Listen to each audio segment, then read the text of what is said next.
We guide you through the simple steps on how to update TikTok whether you're using an iPhone, Android, or Samsung phone.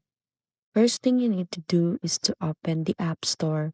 Tap your profile icon in the upper right corner, then scroll down to check for pending updates.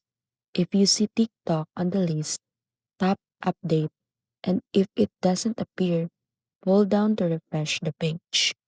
For Android and Samsung users, open the Google Play Store, tap your profile icon, and go to Manage App and Device.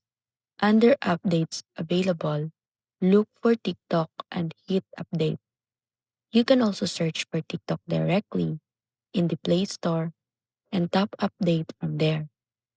Also helpful to turn on auto updates so TikTok stays current without you doing anything.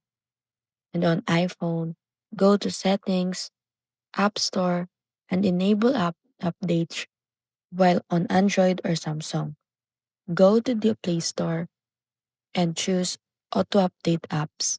After updating, your TikTok should run smoother, load faster, and get the newest features instantly.